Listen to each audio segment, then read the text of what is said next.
तर नमस्कार मित्रांनो, मी आदित्य जाधव आणि सध्या सुरू असलेल्या परिस्थितीवर आणि काल एक प्रेस कॉन्फरन्स झाली.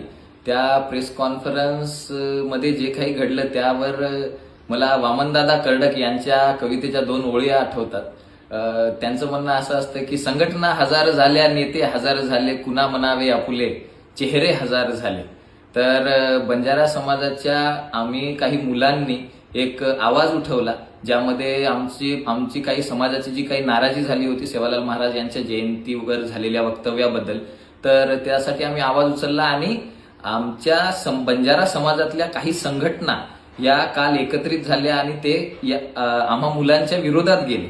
तर आमचं म्हणणं हे आहे की त्यांनी ज्या नेत्यांची साथ दिली, ज्या नेत्यांची त्यांनी पाठराखण केली, तर कुठलीही संघटना जी ही असते, ही संघटना बंजारा समाजाची आहे की एखाद्या नेत्याची आहे किंवा एखाद्या विशिष्ट व्यक्तीची आहे, तर हा आमचा प्रश्न आहे. जर ती संघटना बंजारा समाजाची आहे तर मग आम्ही कोण आहोत?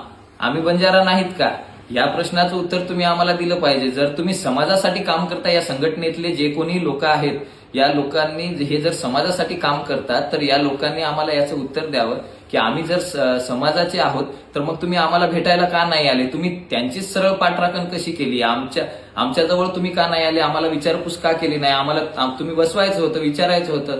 सगळ्या गोष्टी, समाजाची जी नाराजी आहे ती तुम्ही दूर करू शकले असते. मग ही संघटना समाजाची आहे की नेत्याची आहे, या गोष्टीचं उत्तर तुम्ही आम्हाला द्यायला पाहिजे. आणि त्या संघटनेत कोण कोण लोक होते, या सगळ्या लोकांना माझं म्हणणं आहे, म्हणजे आमचे वडीलधारीच लोक आहेत, आमचे काका मामा हेच लोक त्या संघटनेमध्ये आहेत.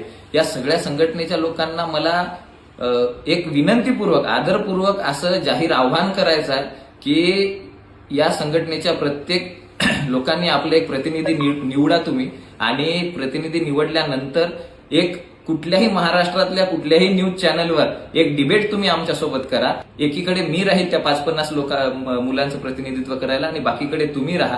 तुम्ही कसे चुकीचे आहात किंवा आम्ही कसे चुकीचे आहोत, किंवा तुम्ही कसे बरोबर आहात आणि आम्ही कसे बरोबर आहोत, या विषयावर डिबेट करायला आम्ही तयार आहोत.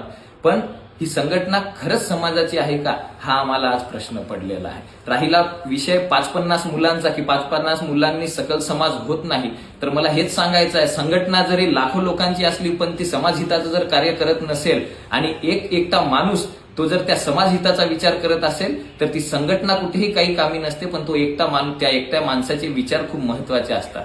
तर हेच आमचं म्हणणं आहे. आणि या आव्हानाला आम्ही जर पाठ फिरवली तर आम्हाला तुम्ही समाजातून काढून टाका, बहिष्कृत करून टाका, बंजारा समाजातून आम्हाला कायमचं काढून टाका.